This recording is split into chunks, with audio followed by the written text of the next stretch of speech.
Hey friends, welcome to the Canyon Pathways podcast, where we invite you to live like a son and lead like a father. Canyon Pathways is a global community of men on the journey from the striving of servanthood to the freedom of sonship as we traverse the canyon that is midlife leadership. My name is Noel Bouché, and I'm the founder and part of the leadership team for this venture, and I'll be your guide throughout this podcast as we explore and discover what it means to live like a son so we can lead like a compassionate father. We're going to sit with Field Note in this episode. We have two types of episodes we drop here at the Canyon Pathways podcast. The first one is centered on our Field Note essays. So we'll sit with one of our Field Note essays, which is a short exploration of a word that we believe embodies a concept that's really central to this sonship journey. And the second type of episode is a conversation with members of our community around the globe, usually led by our brother Luke Smith, who's our community director, and some incredible men that form up and speak into the Canyon Pathways community. But we're sitting with a field note today, and that field note is on the word and the idea of anticipation. We're actually dropping this around New Year's, so it's a time of anticipation of a new year, expectancy of what might come. And it focuses on this attitude. It really is a form of arousal. To anticipate is one way that we use that word, to be anticipatory, to be excited about, or concerned by what is potentially coming in the future. That's embodied by a quote I stumbled across recently by Aristotle, which is, "Fear is pain arising from the anticipation of evil." Fear, the experience of fear, is pain coming from the anticipation of evil or harm. It's an interesting Aristotelian quote, and it's what a lot of us experience on a daily basis, especially in midlife leadership, the temptation to feel like the other shoe's going to drop somehow, somewhere, sometime. So anticipation can be the sense of, again, excitement or dread of the future. But the other way to think about it is it's the ability to, in some way, foresee, to project outward and to perceive what's on the horizon. It makes me think of how a friend described a former CEO of a very well-known multinational corporation that he was close to. And he said everyone in that C-suite could looked out and could see out 10 months. He could see out 10 years. And that's an interesting statement on leadership and an important attribute in leadership, and what usually can propel someone into higher levels of leadership is the ability to anticipate, to look forward and see, perceive where the trends are going, what the data is, not what it's saying now about today, but what it's demonstrating about tomorrow. Anticipation, to be able to anticipate. I grew up an athlete, and that was always key, being able to anticipate where the ball's going to go, being able to anticipate what your opponent is going to do in a given down and distance or circumstance, to anticipate the throw, to anticipate the receiver getting open. Any sport, the anticipation plays a key role in successful performance. So very interesting word in that it's got those two different kind of applications, which are pretty fundamental to the experience, the performance that we might want to have. So we did a field note on it. Field notes, short essays, just discoveries in the field of living life on this journey of sonship, and digging a little bit deeper into them to find what findings are available to us in that. And here is our field note on anticipation. Anticipation. One of my more painful sports memories was a loss on the last play of the game against a rival, made more lasting and excruciating for me as I was the one with the ball in my hands and the ability to, in large measure, affect the outcome. In the days and years after, I realized a major factor in my mental and physical performance in that moment had been dictated not by the opponent, nor the situation, nor the play call or field position, but by this. I hadn't fully anticipated the game coming down to me on the final play. As prepared and pumped as I was for the game, I hadn't visualized that moment adequately, and the pressure got to me. I hurried the play, rushed the pass, and down fell the ball, with hopes and dreams upon the gridiron grass. You can see I've turned pain into poetry over the decades. But along with amateur verse, that contest provided me an important lesson in mental preparation, and not just for the high school stadium. There's a quote famously attributed to Wayne Gretzky that succinctly distills that lesson, as well as what set the great one apart on the ice. I skate to where the puck is going, not where it's been.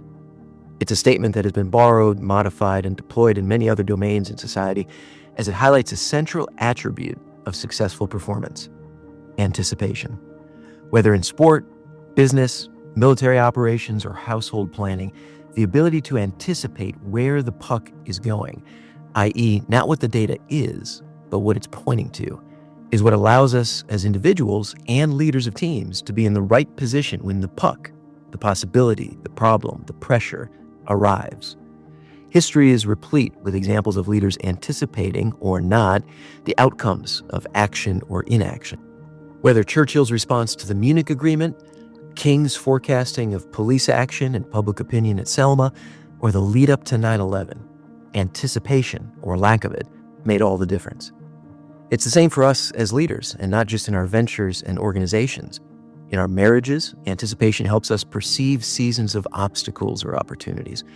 In our parenting, it aids us in preparing for the changes and challenges inherent to growing with our sons and daughters. And in our own daily life, anticipation allows us to identify temptations and distractions as they emerge, as well as the small delights divinely placed in our path. But anticipation is not solely a cool, dispassionate preparation for circumstances and events. It has an emotional edge, one captured by the definition of it as a feeling of excitement about something that's going to happen in the near future. In that sense, it's quite literally a form of arousal, and is indicative of arousal's power, in that it is the present response to future pleasure and fulfillment. That second meaning, that connection to joy and delight, is what seems to wane as the years wax. Our experience grows, our professional insight may increase, but throughout midlife, our excitement about what's next, our eagerness for tomorrow and its new discoveries, tends to erode. Indeed, our emotional experience of anticipation skews toward the negative as our leadership responsibilities increase. Joy and delight give way to anxiety and impending peril. We more easily anticipate the other shoe dropping than we do the curtain lifting on some new act and scene. Why is it that anticipation becomes more of a spiritual and emotional depressant than stimulant as we walk through this stage of the journey? Let's go to the word itself. The English word anticipation comes to us from a Latin term, which in the 14th century meant foreshadowing. That was formed from ante, before, and capere, to take or grasp, literally taking into possession beforehand. Two reasons for the midlife miasma come into focus. One is that our natural response to foreshadowing is dread, because aging, weakening, and dying are the natural course of things. The supernatural response, however, is eager expectancy. After all, Holy Writ closes with a revelation, not a conclusion. In the Greek, an apocalypsis, an unveiling, not an undoing. Second, in the grinding gauntlet of this life stage, we tend to not only not take possession of things beforehand, but indeed to bemoan all of the things not in our possession at all. That achievement, that asset base, that free time, that lifestyle, whatever is just out of reach connives its way to the forefront of our mind. We tell ourselves it is inducement, even when it collapses into imprisonment. Such is the station of a dutiful servant, but it is not the status of a beloved son. A son experiences the exuberant anticipation of one who is attended to, one who is provided for today and planned for tomorrow. Most importantly, a son is an heir, a possessor of the legal right to things in existence right now, even if their distribution is yet for an appointed time. No striving, no chasing, no precarious wandering like a parentless child scavenging city streets. Rather, a restful waiting and watching for what is unveiled by a good father who supplies the wisdom and the will to walk through the valley, no matter how shadowy it may be.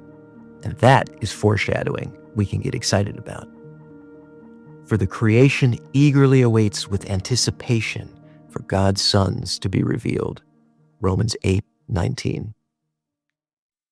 There's our field note on anticipation, and three main takeaways for me. Obviously, it started with personal anecdote and experience of the painfulness of not anticipating a situation, which then inhibited performance.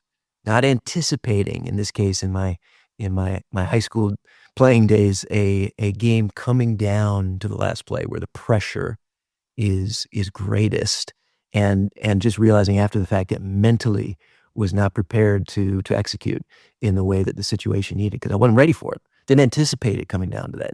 In my mental preparation wasn't ready for it. Didn't envision it enough to perform the way I wanted to. And, lesson learned, obviously, over the years, and now it's, embodied forever, I guess, digitally in this field note.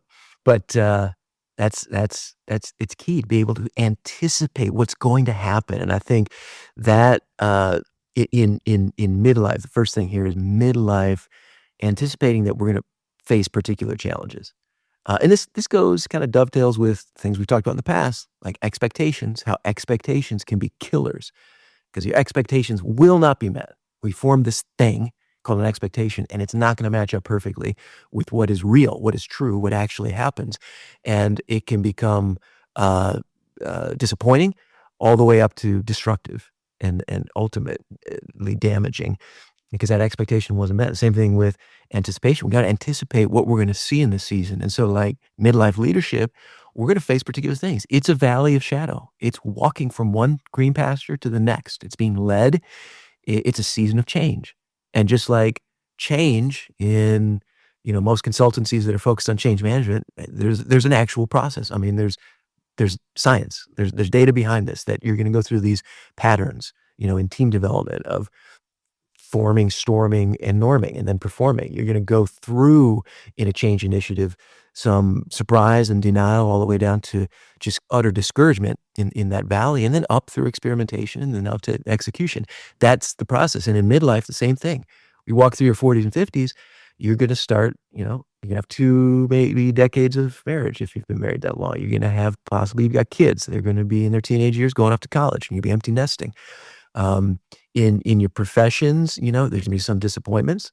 Those are going to happen in every case, some setbacks, some reversals. There's also going to be some successes, and those successes aren't going to satisfy in the way that we thought they would 10 or 20 years prior. That's part of it. That's part of the 40s and 50s. It's hard. It's a valley. And the struggle is our expectations. Well, that's when we'd be sitting pretty. We'd have gotten all these accolades, accomplishments. We'd be in that whatever corner office or in that position or at that level of net worth. And now it's not satisfying. It's just not doing it. Why? Because I still got problems. Why? Because I'm still aging. Why? Because I'm still mortal. Why? Because there's still problems. Why? Because there's still sin and death in the world. And we don't anticipate that. Just have a sense of that. It's going to put us back on our heels, if not knock us down completely. But that's okay. Then we got to respond to it. And that's what the Canyon Pathways community is doing. We're responding to these things in midlife leadership. We're saying we accept that they're true, that they're real, this is happening.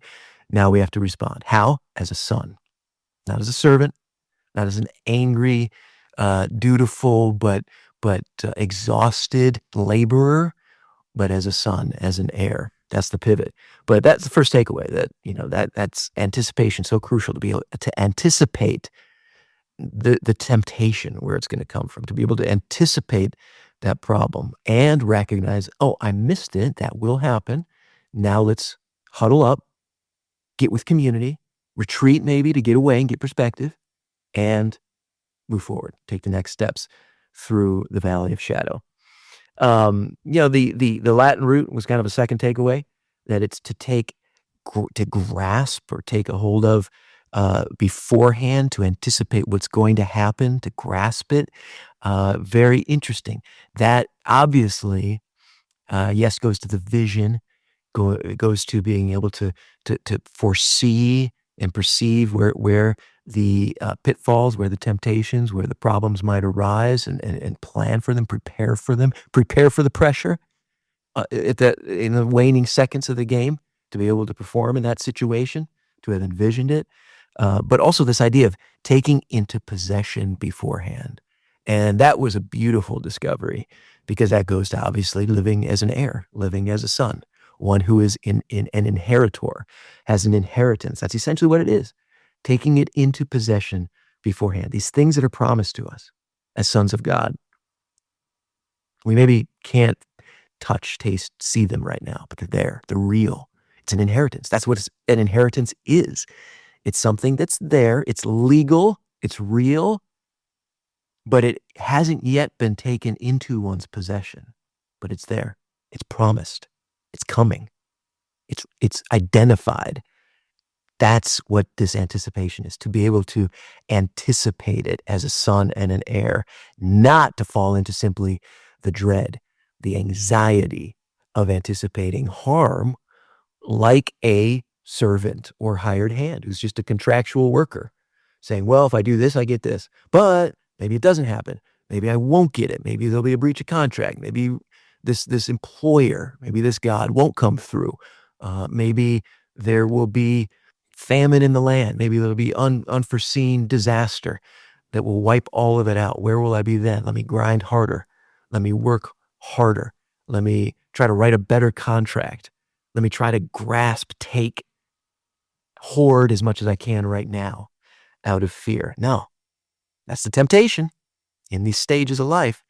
But the opportunity is to live like a son and heir and to say, I am attended to, provided for, planned for. I'm an heir. Right now, it's real, even if the distribution, like we said, and discovered is yet for an appointed time. And so what does that do? Lastly, that takes away the pressure and the push to the striving and the proving that we can become so prone to, especially in the season where we got a lot of demands on us. You know, we're maybe married, we maybe have kids. Even if we don't, we have influence. We have people asking of us, pulling on our experience, our assets of time, energy, finances, wisdom, and that stretches us, and so it pushes us towards this sense of scarcity, even deep down, that we might not recognize when we get exhausted by it, and that leads to anger, that leads to discouragement, that leads to even fear of not only the other two dropping in some way, around our ventures, but even of the next ask. Who's going to ask something more of me when I'm already just exhausted and feel like I want to tap out? Now we're invited to this table of sonship. We're invited to sit, to stand, to walk, to go as a son and as an heir, to anticipate in that the goodness of the Father. Friends, hope you enjoyed this episode. Check out the show notes here for links, as well as a PDF with reflection questions. You can use that for your personal reflection or in small group meetings if you gather together to reflect on these concepts that we're looking at in the Canyon Pathways pod. Subscribe so you catch all the episodes as we develop a language of sonship. Thanks to the team at Maroon Harpoon for producing this episode and all of our episodes, and thanks to all of our donors who make this venture possible. And as always, thank you for being a part of the Canyon Pathways community as we together live like sons and lead like fathers.